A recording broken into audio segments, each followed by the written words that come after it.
Alright, let's talk about why this Gov't Mule and JJ Grey collaboration might be one of the most fascinating live music moments of the year. Imagine this, a jam band legend known for 20-minute guitar solos sharing the stage with a soul blues powerhouse who once called his own music front porch philosophy. On paper, it shouldn't work. But here's the twist, it's not just about two acts sharing a stage. This was a collision of musical eras, a conversation between generations, and honestly, a masterclass in how to keep rock and roll alive without turning it into a museum piece. Let's unpack the real story here. Why would Gov't Mule, a band that's basically a jam band institution at this point, bring JJ Grey on stage to tackle Van Morrison's Tupelo Honey? That song's a 50-year-old relic, right? But here's the kicker, Morrison's original is all about raw, primal energy masked by a sweet melody. And JJ Grey? His voice sounds like it was aged in a bourbon barrel and dragged through a swamp, in the best possible way. When he took over vocal duties, he didn't just cover the song, he reinvented it through this gritty, modern lens. That's the magic. This wasn't a nostalgia play, it was a resurrection. Now, let's geek out over the musicianship for a second because this lineup was basically a supergroup assembled in real time.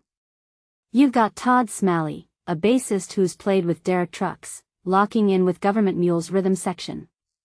Then there's that horn section coming in like a hurricane. Think about this, Van Morrison's original didn't even have horns. But when those brass lines hit during Tupelo Honey, it transformed the song into this New Orleans funeral party hybrid. That's not just arrangement work, that's musical alchemy. They took a classic and made it dangerous again. But here's where my brain goes. Why Tupelo Honey specifically? Yeah, it's a fan favorite, but let's dig deeper. That song's lyrics are deceptively simple, let's get married, get high, and make love all day. But when JJ Grey sings it, suddenly those words feel heavier. Like, does this collaboration subtly critique Morrison's eternal youth vibe? Or is it a celebration of how music evolves? I'm sitting here thinking, this might be a commentary on artistic legacy. When Grey growls those lines, he's not chasing Morrison's ghost, he's inviting him to a duel. And the crowd? They're not just watching a cover, they're witnessing a torch being passed, then immediately set on fire. And let's not sleep on the setlist curation. Ending with a Mr. Man before coming back for Bring on the Music, that's not random. That's storytelling.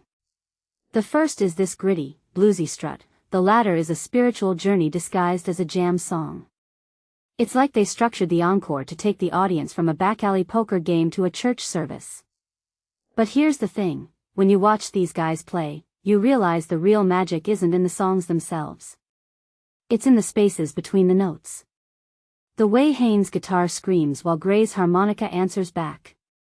The way the rhythm section breathes like a living organism. This is what happens when musicians stop playing songs and start having conversations. So here's my hot take, this wasn't just another tour stop. It was a statement.